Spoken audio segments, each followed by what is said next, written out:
কিরণমালা, কিরণমালা কি হয়েছে তোমার? কিরণ, কিরণ কুমার কি হলো? কিরণ, কিরণমালা ও তো চোখ খুলছে না। কি কিরণ? কিরণমালা মা চোখ খোলো না। কিরণমালা। রাজবৈদ্য মশাই, আপনি তো বললেন যে কিরণের শরীর থেকে বিষের প্রকোপ কেটে গেছে, তাহলে আবার বিষক্রিয়া কেন শুরু হলো? আমি কিছু বুঝতে পারছি না। সমস্ত বিষ কেটে গেছিল, আমাকে একবার পরীক্ষা করতে দিন। মহারানী রূপপতি, আপনি এদিকে চলে আসুন। রাজবৈদ্য মশাইকে ওনার কাজ করতে দিন। রাজবৈদ্য মশাই, আপনি দেখুন কি হলো কিরণের, তাড়াতাড়ি দেখুন। রাজবৈদ্য মশাই। মহারানী আম্রপালি, আমার কিরণের কিছু হবে না বলুন। আমি আমার হৃদয় ছেড়ে রক্ত দিয়েছি আমার মেয়েকে বাঁচানোর জন্য। ওর কোনো ক্ষতি হবে না। আপনি শান্ত হন, কিছু হবে না, সব ক্ষতি ঠিক হয়ে হবে যাবে। না।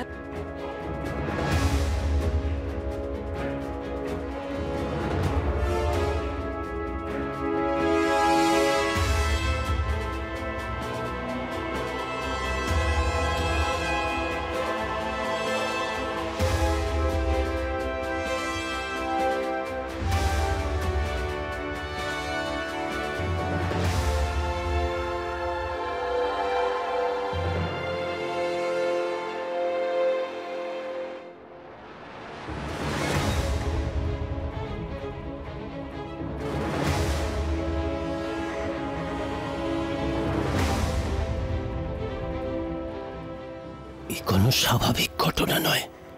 আমার মন বলছে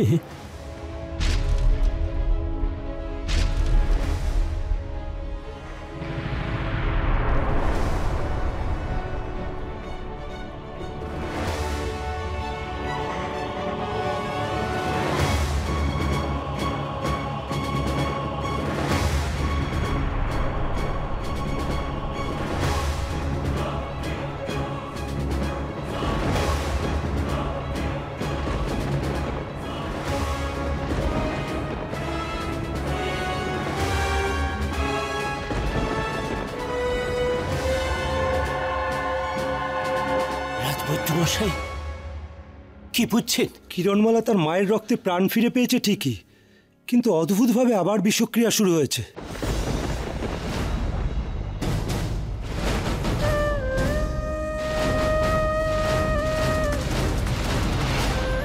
বিষ যদি শরীর থেকে কেটে যায় আর কিরণমালা রক্ত যদি শোধন হয়ে থাকে, তাহলে বিষ আবার ফিরল কি করে?